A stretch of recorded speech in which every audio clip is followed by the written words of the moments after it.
Hello friends, welcome to the M.A.R.E podcast. Before we get started, you can find our podcast on Spotify, Apple Podcasts and YouTube. Don't forget that you can find more about the M.A.R.E project at www.marehamburg.com, and you can support the project and this podcast through Patreon. All the links are in the description. Enjoy! Hello everyone, welcome to another episode of the M.A.R.E podcast. I am beyond excited once again to welcome Kaylie on the podcast. Hi Kaylie, welcome. Yo, good to be here. Kaylie, oh yeah, of course. Kaylie is live from California right now, joining us all the way from the US because that's how much people love this podcast. They want to be in it no matter where they are. Oh yeah. Absolutely, right? So how long would you be staying in? Are you moved to California and you will stay there, or are you coming back to Europe? I'm only here because Constantine is doing an internship at Berkeley for a couple months, but we leave back to Oxford in like 2 weeks. Okay, so you'll be back in Oxford soon. Wow. Yeah, that's interesting. So as a disclaimer, me and Kaylie met when we were doing our master's degree in Oxford. And before that, Kaylie did a bachelor's in UC Berkeley. Yeah. And in, what was the degree title? It was anthropology? In anthropology, yeah. In anthropology. And then she came to Oxford to do a master's in archaeology, specifically maritime archaeology. So let's talk a bit about that. How did you end up in maritime archaeology? Yeah, I think coming out of anthropology, I really wanted to pursue archaeology, and I think I would have pursued archaeology as an undergrad in the United States. But within the United States, it is more so difficult to do archaeology as an undergrad. Normally, they want you to go through the humanities or the social sciences first, so something like anthropology or classics. I think it's mostly the older schools that allow you to do archaeology as an undergrad. But I really like anthropology, and I think honestly, anthropology is critical if you do want to go into archaeology, because they're two sides of the same coin, I think. But going out of anthropology, I really wanted to pursue archaeology. I was trying to figure out what kind of archaeology I wanted to do. And at that point, I still wasn't quite sure, because a lot of things interested me. But I think what drew me to maritime archaeology was, I think I'm just more so really fascinated by cultures and people that diverge from mainstream patterns. And I think maritime archaeology, even though it focuses on the water and being near bodies of water, it also encompasses pretty much that. A lot of peoples and practices that you wouldn't typically expect when you hear maritime archaeology. That's super interesting. So, do you remember, is there something like a specific event or something you read that led you into this idea of what is maritime archaeology, or was it like something that came to you along the way? I think it was something that came to me along the way. I've always liked water. I was in swim during high school, so I think that was really easy to connect that my liking to. And then I think the first couple weeks at Oxford also reinforced this thought. And so what was like different? You left the US from an anthropology background, came to the UK to pursue an archaeology degree, especially maritime archaeology. You talked about the first weeks being critical. So what was the difference? What was that critical thing that changed? The difference between anthropology and archaeology, or the difference between... I mean, you can tell me both. Between anthropology and archaeology and like the US and UK system, maybe. Okay, US and UK system, that's a lot more easy, I think. I honestly feel, at least at Berkeley as an undergrad in the Anthro department, I'm not sure what it's like at any other university or any other major, it felt very generic. Everything I did was very generic, and most of the readings were very wide-scoped readings that like a lot of people could kind of follow along to. It didn't really feel like a super deep dive into anything specific for any of my courses, because of course, as an undergrad, you all have to take the same courses to graduate with the degree. And so starting the master's at Oxford felt very different, because all of a sudden it was very intense, specific research you're doing. that Damien is assigning us to rate. And that was really cool because it finally felt like I was becoming knowledgeable about a specific area that, felt really important to me. Oh yeah, very knowledgeable in rapid speed, I would Oh, say. yeah. So do you remember any specific topic that interests you more than others? Any specific week that you enjoyed Yeah. more? Let me think. I think it was honestly like the second or third week that we focused on maritime culture and how a lot of maritime practices and taboos and slang become different, like while at sea versus like while on land. And I think the whole practices, all the practices surrounding death, kind of, and misfortune while at sea are really interesting. Ooh, that's Yeah. an interesting to a niche topic. But I mean, yeah, it's super interesting. So Mhm. we did a whole year, a very intense year, and by the end we have to do a thesis. Right. And I think you wrote a very interesting thesis. I wrote a very It's not, interesting thesis. of course, something that's not really talked about or discussed, I think, in Exactly. I archaeology agree. It was almost very hard to at all. research for. But that's good research. If it's hard to research for it, that means it's good research. So do you want to give us like a summary of what you wrote about in your thesis? Yes. So before we had to submit our thesis proposal, we had a really cool meeting with Gregor Larson. I don't know if you remember that. He was a professor in the bioarchaeology, and he gave us a really cool, like 30-minute presentation on how we should come up with a topic for our theses.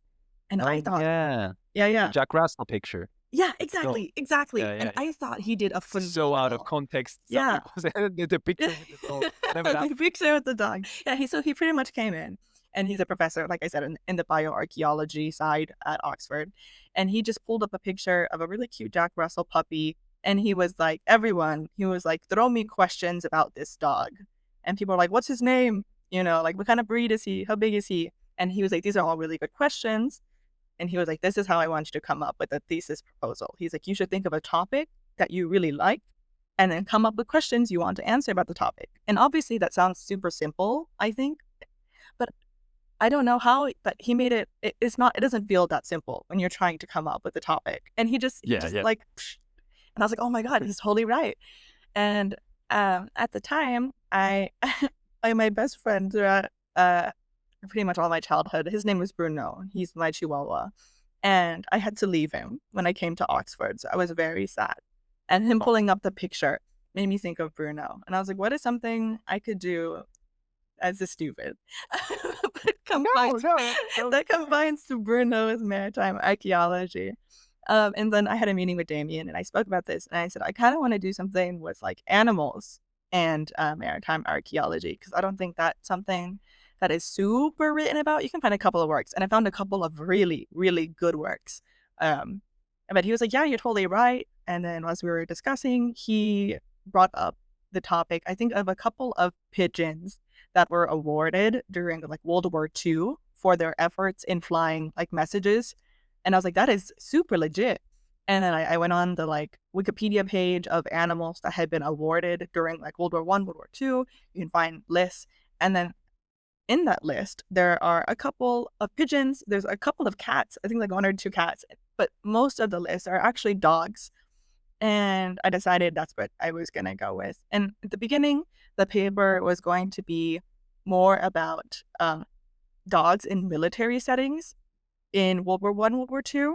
But then I realized I really wanted to expand that because, yeah, it just was so much more information that the paper would have been, it benefited from being expanded. It's not just like dogs in military or not dogs in the military, but dogs in and around the military as well. So yes, my paper is about dogs in and around the military setting of World War I, World War II. Okay, so let's go back and ask, so what are your questions? Your research questions about? Yes. So I wanted to ask, like, who are these dogs? Where did they come from? Like, what were they doing on these ships? Who brought them? Like, did they fulfill any specific purposes? How long were these dogs on these ships? Like, what happened to the dogs after the ships? Oh my God. That's so interesting. So I know you're trying to publish your paper. Yes, Yeah. I am. It's very Right. So I can understand that you you can't share everything about what you're writing, but could you maybe give us an example, like one example or one case of such where you answer all those questions, like how does a dog end up in a military vessel and what does a dog do there? No, And I would love how to share often? everything. Oh my It's fine. I usually start this before I start recording. I tell people like, I understand if you can't share everything. People are like, yeah. And they usually don't share everything. They just give a summary. But Kaylie's like here, like, oh yeah, I'm gonna share No, everything. I love this Go. so much. Yeah, I think so. After finding the pigeons online, I came across this article that was really cool. It was like written by, I forget what online magazine, but it was about this dog named Ike, and he is on the USS Wasp, which is a current U.S. military, the current U.S. Navy vessel, and I don't know, it's somewhere I think in coasting around Asia right now, but it is about how Ike is the newest member of the USS Wasp. And I think as of 2000, I want to say 18. It might be a little bit later though, maybe even 2020. Like as of around that time, the U.S. has finally started to employ like service dogs, like emotional support dogs, on its Navy vessels, on a couple of them. And so I think the USS Wasp was the second Navy vessel that has its own emotional support dog. I think the very first dog, her name is, it's like Lucy or something, but they're both Labradors. Also, don't quote me on Lucy. That might not be her name. Okay. But they're both Labradors, and they both function as emotional support dogs on these really, really large cruisers. And I think that's such a fantastic thing. I think once I read that article, I thought, okay, it's really cool that emotional support dogs are finally being employed because, these people are so far away from home, and it's so hard to be gone from that long, not only away from home, but away from society as a whole. You're on these things for months to years sometimes. Uh, and I started to think, okay, if this dog was there, they must have a reason. Or like, why a dog, and like, why on a boat? And so there must have been a reason, I thought.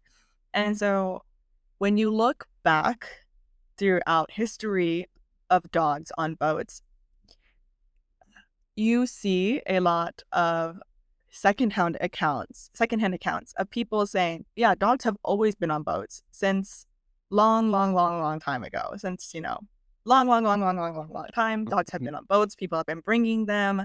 They have served this and this and this function, whether for recreational or functional purposes.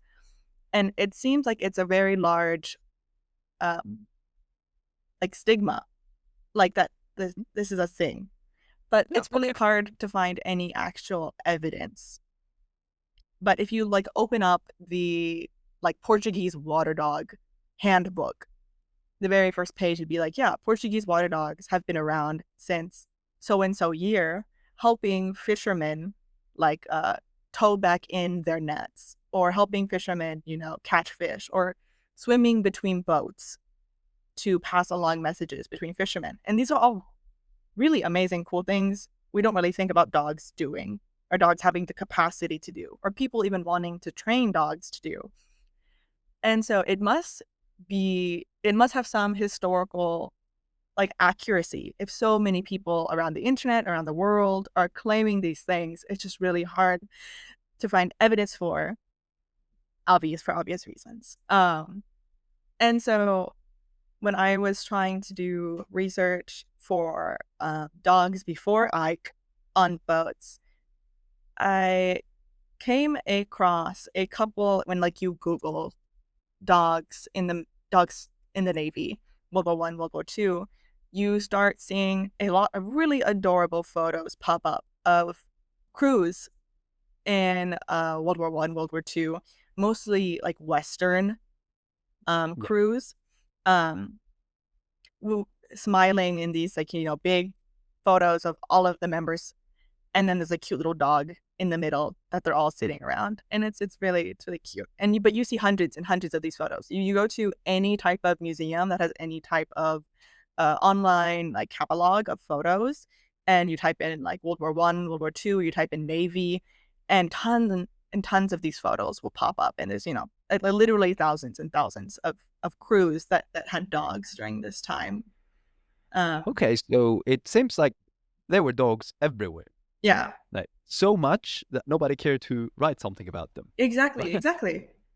But the good thing is that pictures exist. Yeah. And that proves that they actually are there. Right. So when you started this research, did you have anything in mind based? Like, for example, did you think what the functionality of dogs on boats were? Did you have like a set of answers in your head before you answered it? Initially, I wanted to talk about dogs in war, like I said, like dogs of war, and how dogs were like actual members of the like fighting force, and how they like participated like not just as dogs, but they participated as active like agents of warfare, that humans brought with them.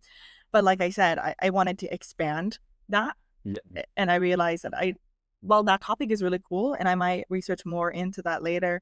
I became really interested in dogs being more so agents of like social facilitation and agents of like comfort kind of away from home, which led me to dog mascots on World War I, World War II Navy boats. So not dogs that are dogs of war, not the dogs that we see being trained to like, hunt down people, but dogs whose only purpose was to just be around and hang out and, get pets.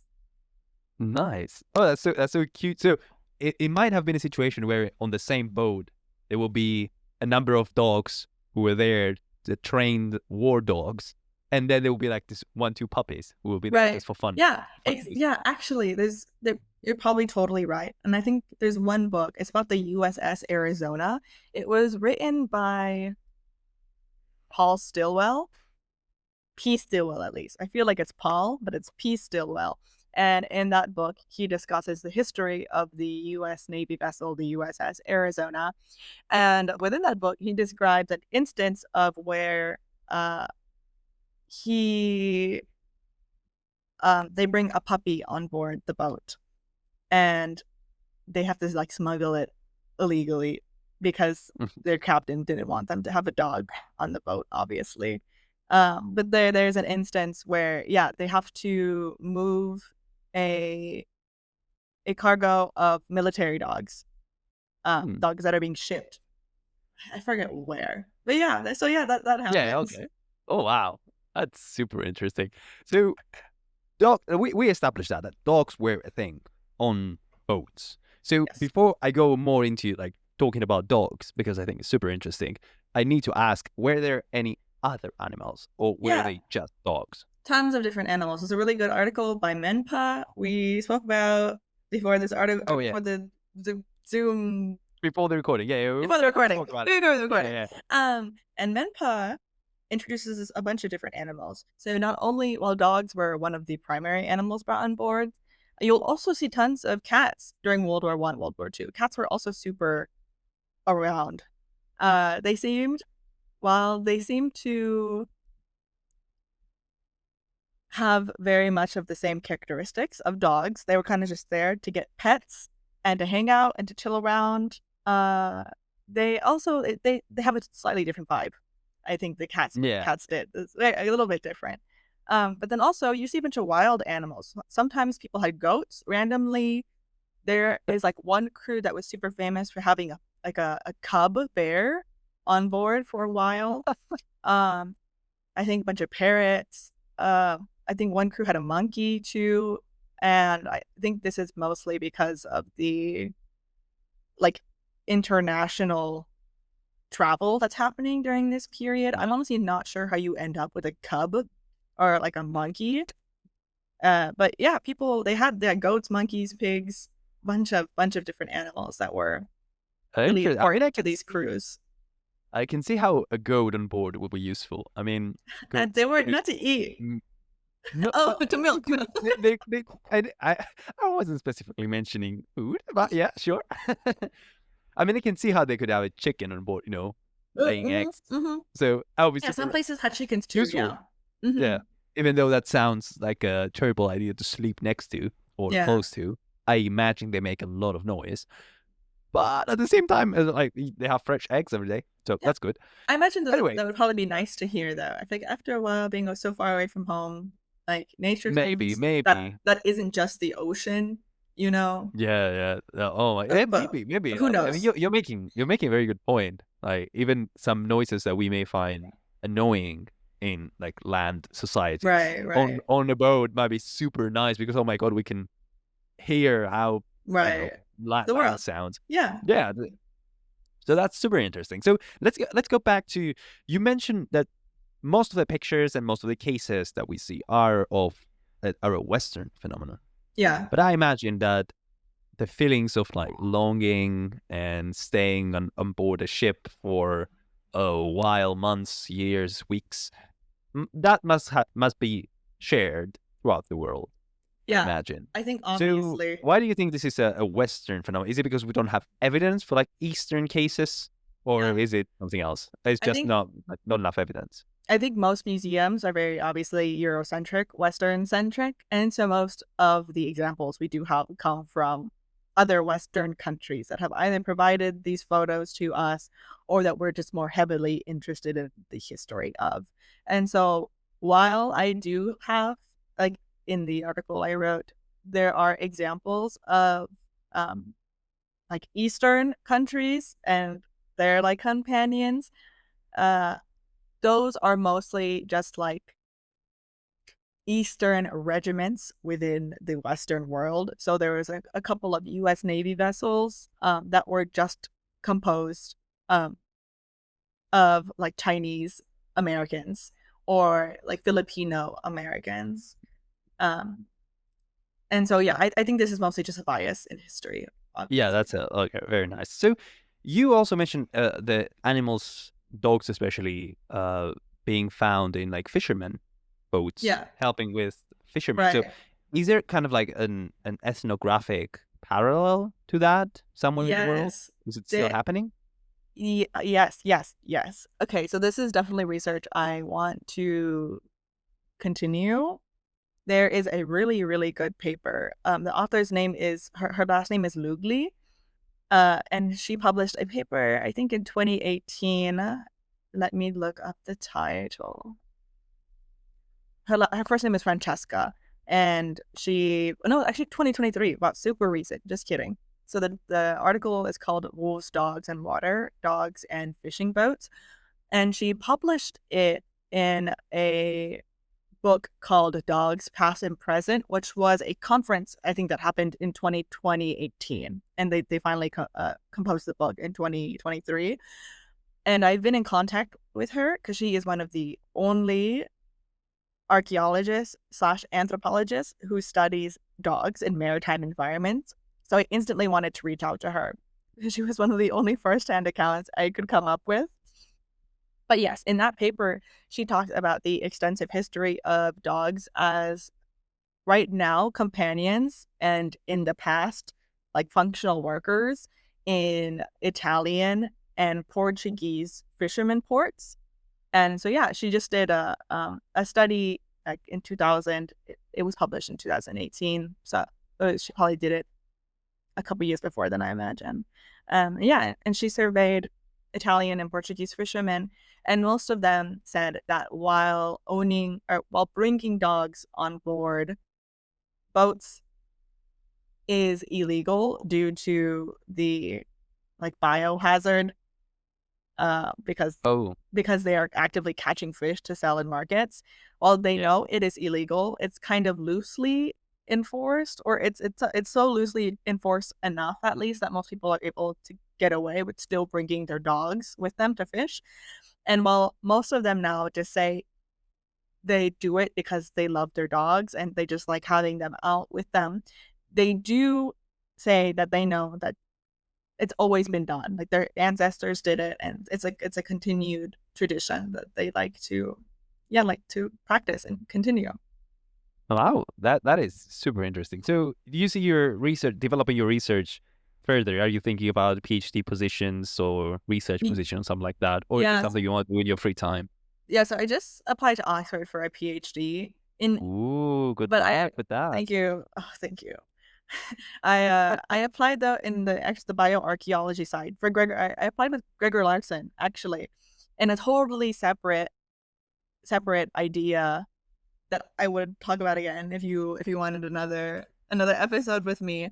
I But mean, no, give us a tease and we can do another episode. Yeah, yeah, I'll yeah. be down for it. Okay, Yeah. okay. Entirely different subject.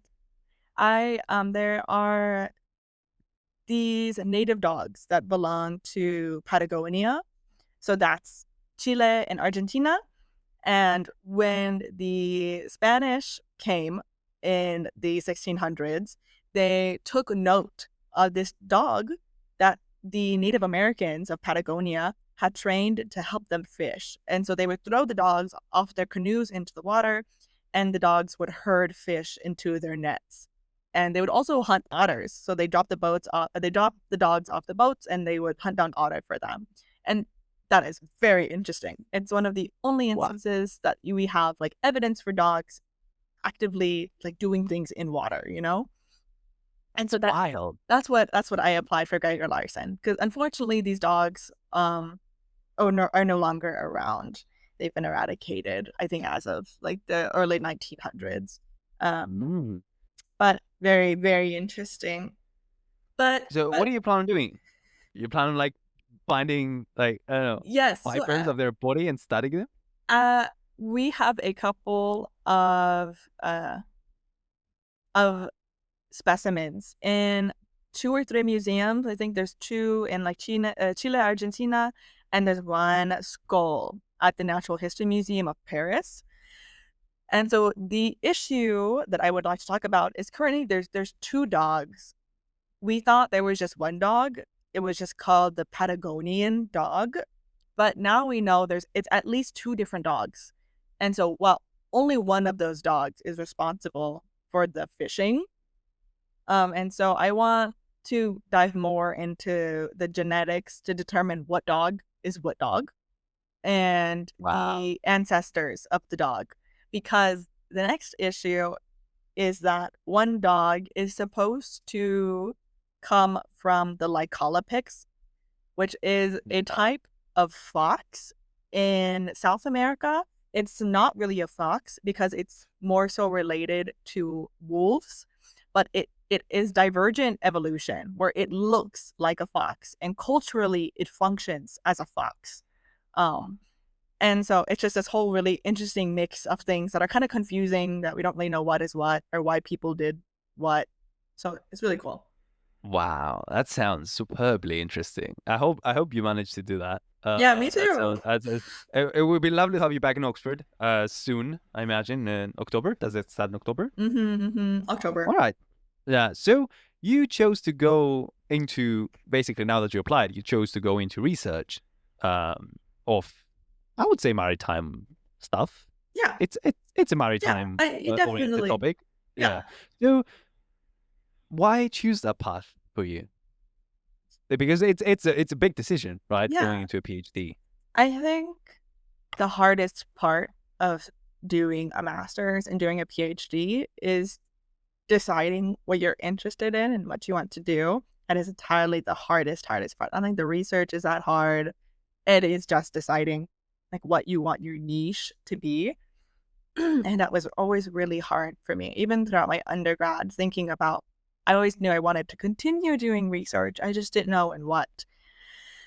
And I think when I started writing my master's dissertation on dogs as companions in World War I, World War II, that really influenced me and my understanding that I can really just make archaeology whatever. Like archaeology is so many facets. It's so multidisciplinary. It's like everything that humans do and humans touch and humans say. It's just human culture. And so that's when I really understood that I can really just do whatever I want. I don't have to be forced to like do Egypt or do Greece or do Rome. not that that's bad. There's so many cool things, but I think during this paper, I really liked the like anthropological take of dogs and humans, and how humans choose to anthropomorphize certain animals, and how we choose to interact with animals, and why we even choose to interact with animals. And I think that's Oh very yeah. interesting. Oh yeah, and not only animals, but I think humans have anthropocized even the boats Yeah, themselves, exactly, right? exactly. So we see kind of the like this pattern of people wanting to like feel part of a community and get thinking that everyone is a human around them. So Exactly. I think it's very interesting. And so where do you see yourself in like 10 years, let's say, 15 years after that? Do you still want to All like right. pursue this career and like research far into the future? Yeah. Or would you like want to settle down someday and just do something else? I think so. If I do let's say 10 years, let's say I get into the PhD, that's like 3 4 years, right? I Yeah. imagine after that, I would probably do something like oh God, what is those titles called when you continue research? Postdoc? A postdoc. There we go. I imagine I'd probably do a postdoc for a couple All of right. years until I could find like actual employment somewhere. Yeah. The professor, Francesca Lugli, that I mentioned, who wrote that article on Italian and Portuguese fishermen and their connection to their dogs, she right now she runs a conference, and she is like the head of the Italian ethno-archaeology department. And I think that's really cool what she does. And so I don't know, maybe I'll I'll continue to try to get a job from her. And so if I could get a job in this, I think that would be amazing. That sounds really fun. But if not, Oh yeah. I understand the difficulties of getting a job in Oh yeah, archaeology. but my thought is that it's not about archaeology. It's about like in archaeology, we like labels a lot, Right. right? So we do everything with labels. So you're either that kind of archaeologist or this kind of Right, archaeologist. right. So it's just that I was thinking about where Mm, does dog yeah, water yeah, dog specialist fit in this yeah, landscape, like this yeah. system of archaeology. But you have a very good idea of like it going into the ethnography Yes. part of things and just specialize in that. I think it's very valid. I think Yeah. there's lots and lots and lots of good ethnographic like departments in the world where you can work. But that means, of course, that you will need to move for work a lot. You may not be able to stay in your hometown. Does it bother you, or are you okay with the idea of moving around? This is such a big conversation that I'm not really sure at the moment. I Oh yeah, that's okay. No, it's sure. yeah. I think I don't mind moving around, obviously for work, but I think being 2 months in one place versus and getting to go back home afterwards versus having to go from year to year to year to year to a different place, that might be a different story. Oh yeah, So yeah, it just depends. it just depends. But you seem really relaxed and ready to like take on whatever life brings your way. So that's interesting. That's very good for you. I'm happy. I hope everything works out the way you want to. Thank you. So so let's talk a bit more about dogs then, because I think I Yes. have a lot of things to ask and I didn't ask because I don't want to like spend No, I 50 have so minutes many talking things about. to say. I haven't even said yet. I'm very upset. Okay, wait. So what would you like to say? What would you like people to Oh, know about dogs? I would like Take them the to lead. know so much stuff.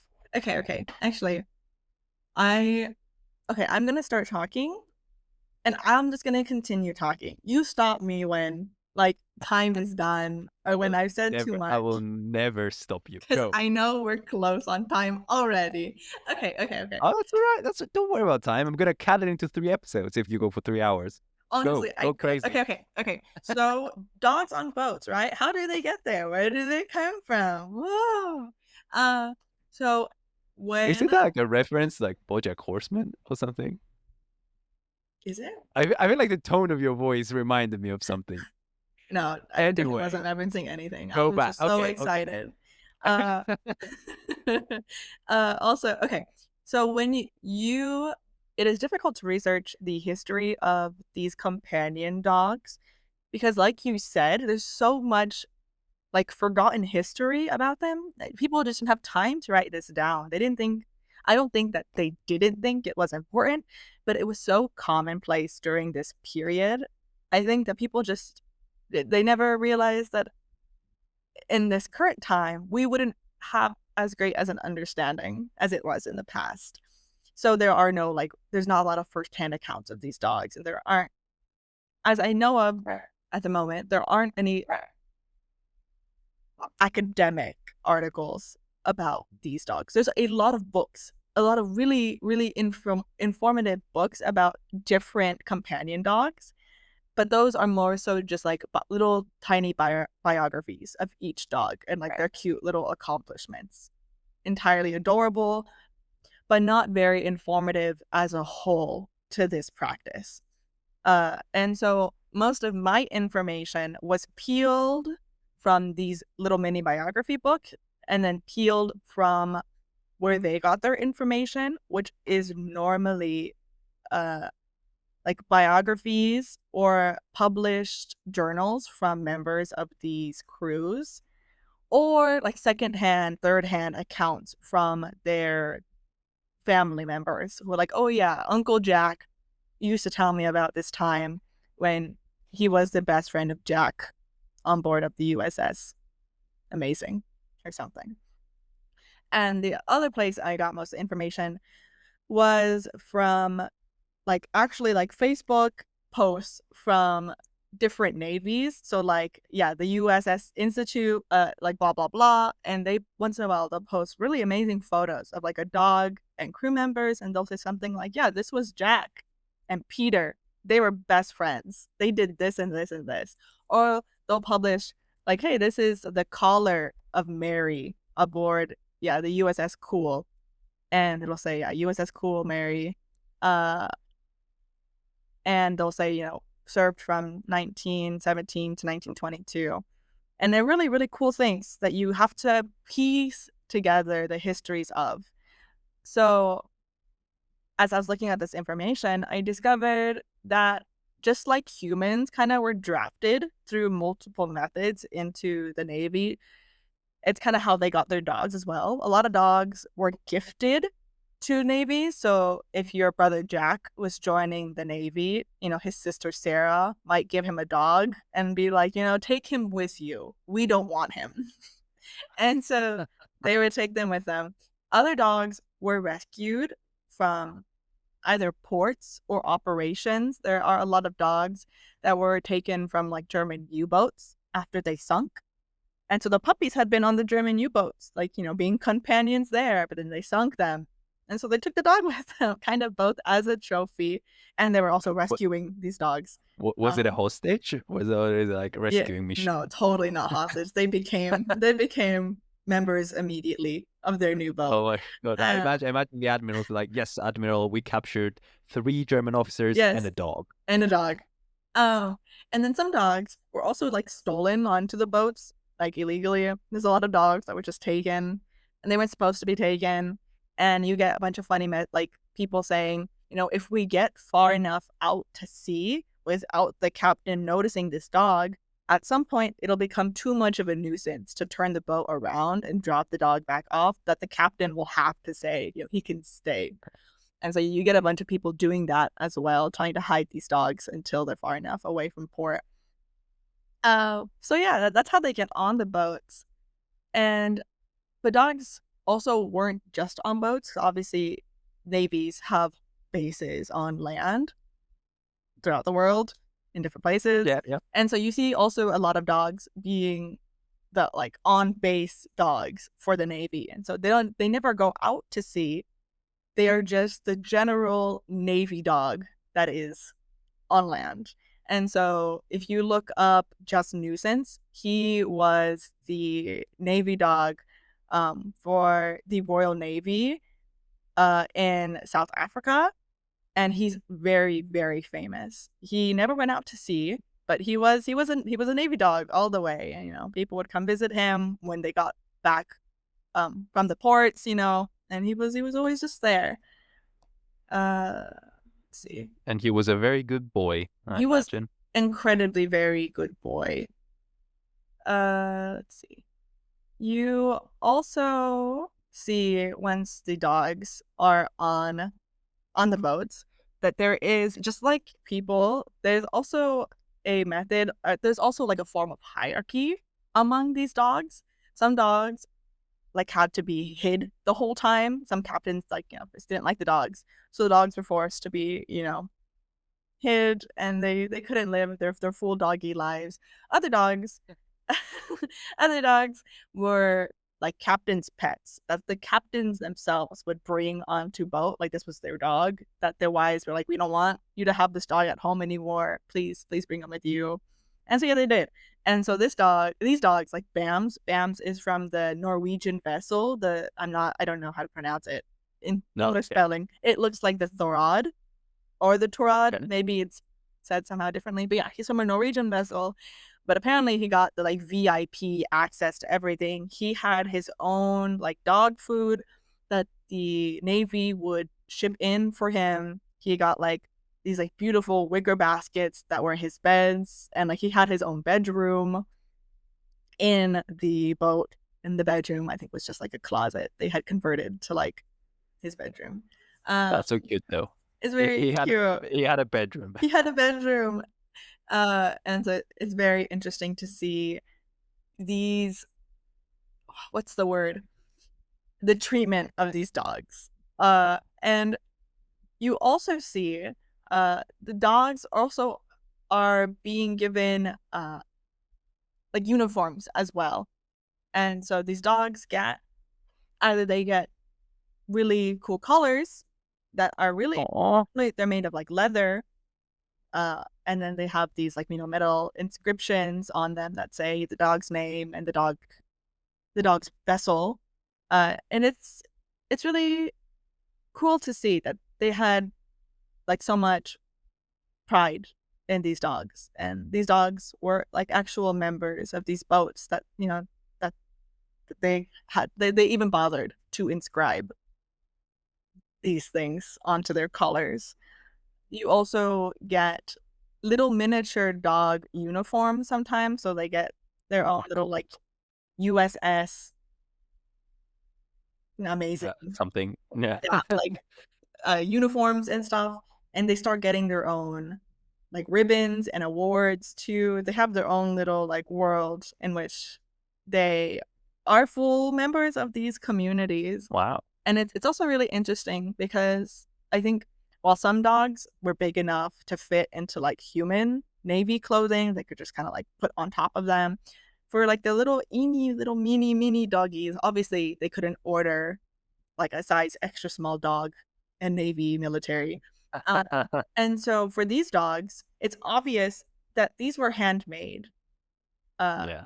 And being away from ports and being away from society, it kind of paints the opposite picture, I think, of what we think of as maritime communities in the past as being like toxic masculine places where no one knows how to perform any type of like feminine actions like sewing and anything creative like that. So it's really interesting to see. It's not always like that. Like the men there, like they sewed these cute dogs, their cute tiny little uniforms. Oh my god. It's very heartwarming to see. Oh yeah, first of all, that's like dressing up your dog before it was cool. Yeah, exactly. But that was before it was cool. And you imagine those, hardcore sailors, right. Yeah, exactly. Exactly. Like I killed so many people in my life, and you see them like sewing this tiny costume for their dog. It's adorable. It is very. There's a photo, I forget which museum has, that is a sailor. He's a really young kid. He looks like he's 20, and he's holding in his hands like a tiny little dog who has a little really cute life jacket, and the life jacket is tiny, and it's the same life jacket that the man is wearing. And obviously he must have sewed this dog this tiny cute life jacket. But there's also an accompanying video. It's really interesting because you don't really see a lot of videos. You see photos, you don't really see a lot of videos of World War I, World War II individuals on Navy boats. But there's an accompanying video of him fastening the life jacket onto this dog. And he's very sweet and tender, and it's very slow and very cautious. And it's such Oh a my cute God. thing to watch. And we're talking about an age like way before all the digital revolution, Right, right? right, So exactly. taking the time to film something like that, it wasn't something like they pulled up their iPhone and filmed. Right, exactly. They had This to was set up the important. whole thing. That was an important event that they needed to like remember and not Yes, forget. So they like filmed it, which is exactly. wonderful. It's wonderful. I agree. And after the dogs have their military outfits on, you also start to see that some dogs were not quite satisfied with their positions of like just companions. There are also some dogs who seem to want to fulfill their positions as crew members, and they seem to take it upon themselves to also perform actions relating to crew members. So there's dogs like Bams, like I mentioned earlier, from the Thorod, and dogs like Nuisance from South Africa, who were known actively by the wider community to go out on like patrol missions with their companions. And so obviously when you're on a boat, it's not just being on a boat. Usually when you're in the Navy, you have to do a lot of patrol work once you're landed at port. And so, these dogs were known for tagging along and for, Wow. roughing up anyone who was, doing anything bad. There's so many really interesting in-depth stories about these dogs that make you think that they are definitely like enhanced, or what's the word, people are projecting their emotions or thoughts onto these dogs, but they're so corroborated by so many different individuals that it really questions like, what we think of as like agency, and what we think of dogs as capable of doing and capable of thinking. um there are a couple of different stories of BAMs during the night watch, when you have to watch the boat alone at nighttime. A lot of people would say, they got tired, they wanted to go get coffee. Of course, they weren't allowed to do that, though, because they had to watch the boat to make sure no one was doing anything bad. And so they would leave Bams to watch the boat by himself, and they would sneak off to the canteen to go get some coffee while Bam stood and watched guard. And they said there's a lot of stories of hearing Bam start barking all of a sudden, and they come out running from the canteen, and Bams is preventing like the head captain from entering the boat, because that was his job. He wasn't allowed to have anyone enter the boat. And there's a lot of stories of Nuisance having, of course, sailors like to get drunk, obviously. And there's a lot of stories of Nuisance escorting really drunk sailors home, and not even like walking home. A lot of times the sailors would take the like train out to faraway places, and Nuisance would accompany them, and he'd get them on the train apparently, and he'd get them off the correct stop, and he'd make sure they'd have all of their military gear they were supposed to have with them. And it's really interesting what people say about these dogs and how they feel that they affected them. And even though that does sound a bit far-fetched, but at the same time, if like many people say it, I mean, right, who are we to like doubt? yeah, But exactly. I think so and I mean, I imagine that a dog must have been a way better guard than any human would have been. totally. There's I mean, they can see better, hear better, smell better. Not see, but like hear and smell, and even sense things. there's a better couple of than stories any human. of those dogs saving people's lives. I think there's one instance where there was a knife attack, and this man came out of nowhere and began to attack one of Bam's companions, one of his Navy comrades, and Bams managed to push the man into the ocean. I think so. His companion remained unharmed, and Bams was the only one who saw that and had time to respond. And there was another time where someone fell off the boat, and Bams jumped in, and he pulled him back up. It was very cool. And I think there's a similar story where one man got mugged and was really badly injured after a night out. And Nuisance went to the scene and he managed to find him, and he pulled over a taxi driver to have the taxi driver come call the proper authorities. So very, very cool stories of these dogs. So dogs on boats are not only like emotional support dogs, but they're also super useful. Yeah. In so many cases. So yeah.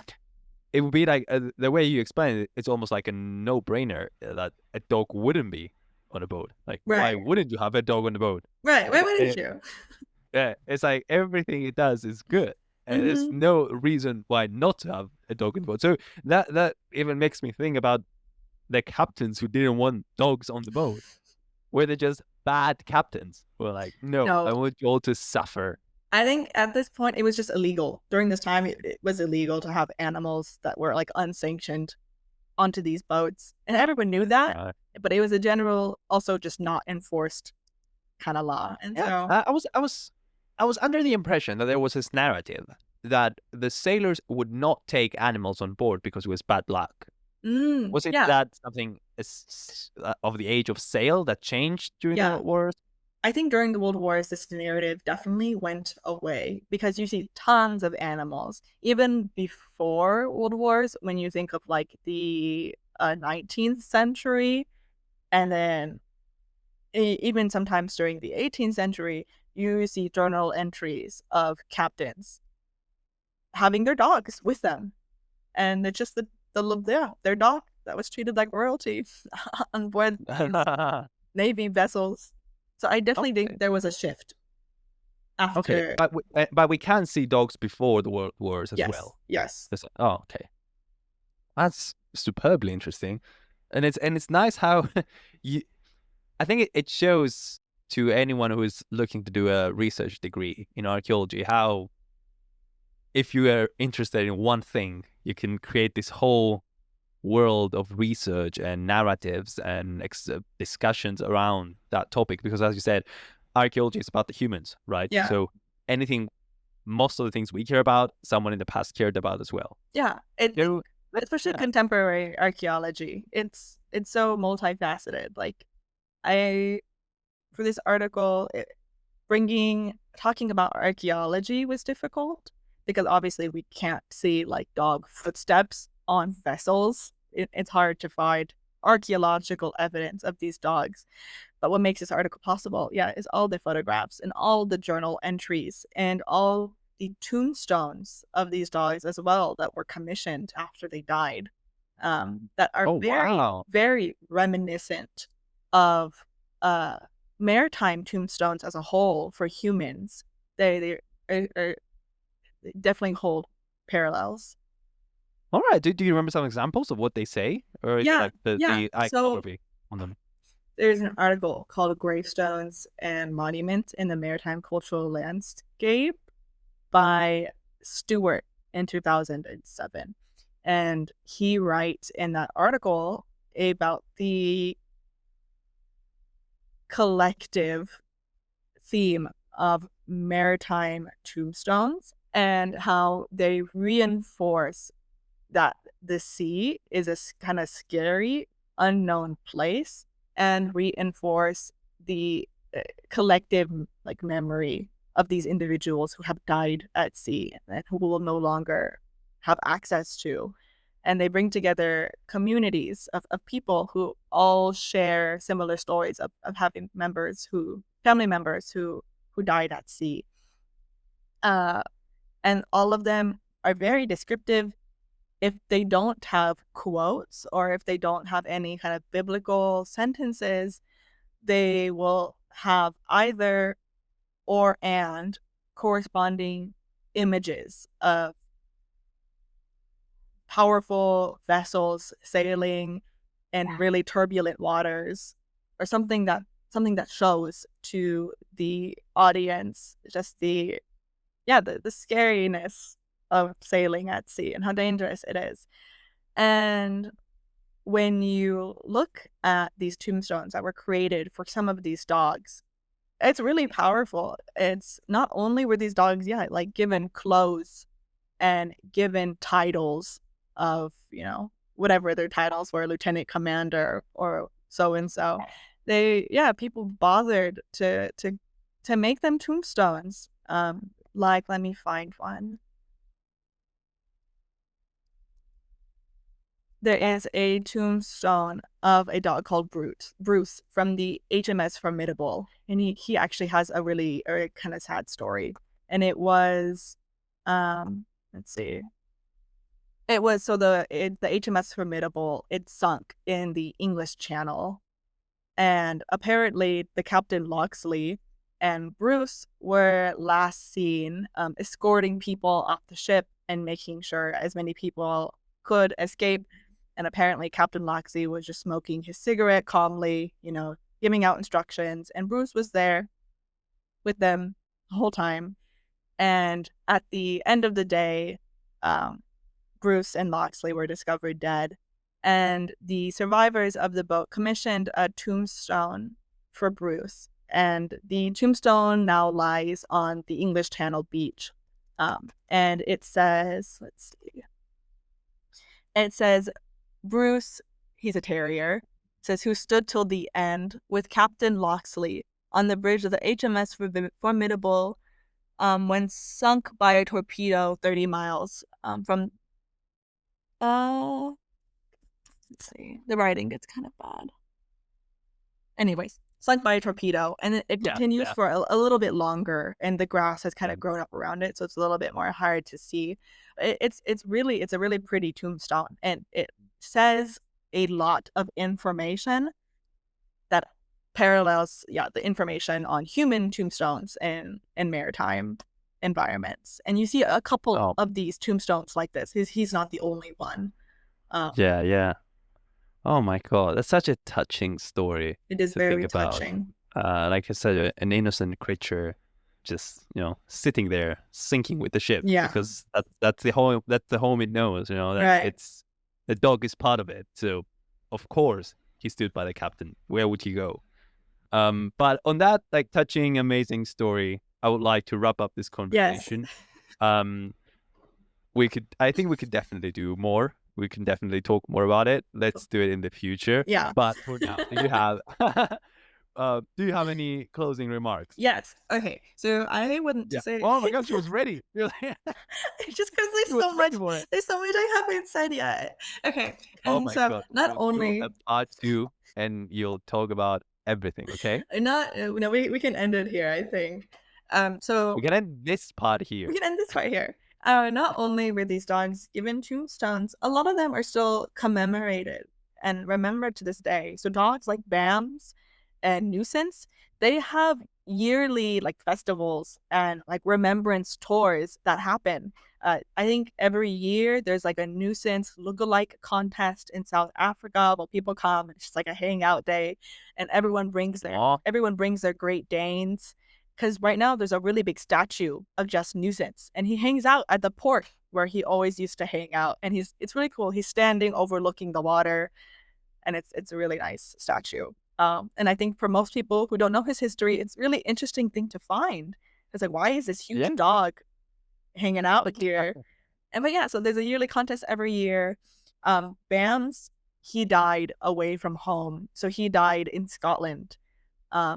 And while they were there, over 300 people attended his funeral because he became like a member of not only the ship's community, but the Scotland community as a whole. He would visit elementary schools every day. You know, he'd go visit the butcher. He would visit everyone. Everyone loved him. And so everyone came out to see his funeral when he died. And to this day, his tombstone is still very clean and very well kept because people look after it.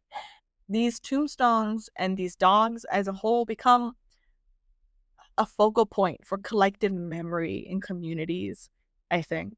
And that's very interesting. And with Bams, at least, not only does he have a tombstone, but they also commissioned a statue of him.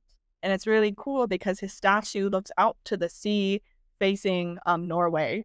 And Norway created the same statue of Bams facing the sea, pointing towards Scotland. And so these two dog Bamses are looking at each other. And it's meant to symbolize Scotland and Norway's shared memory and feelings of BAMs, and not only BAMs, but all of their family members and friends and community members who died, during World War II. Wow. And you can see how a dog connects two communities. Yeah, exactly. Wow, amazing. I want to, when I say I got that dog in me, I want it to be like a navy dog. I'm convinced now. Anyway, this has been great. It has been amazing, and we should definitely do more. Thank you, Kaylie, very much for being with us. Yeah. This beautiful, fine evening. I think it's morning for you, but it's like evening. Yeah, for it's me. morning. So having a good rest of your day. Yeah. And we will talk again very soon. Yeah. Please invite me back. And I We'll hope talk to see about you the Patagonian dogs. Yeah. And I hope to see you not soon when you Yeah. come back. All right.